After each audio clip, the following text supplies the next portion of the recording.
As George said, displaying for you today then, two well-accomplished and award-winning pilots, Tom Castells and Michael Pickett, each flying their own unique award-winning aircraft.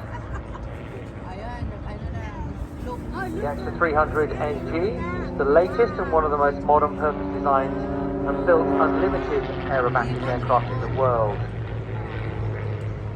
Our other aircraft for you today, the CAP 232, designed in the late 1980s by Mudry Aircraft in France. The CAP 230 family, a world-winning high-performance aerobatic aircraft used by pilots across the globe for competitions and displays.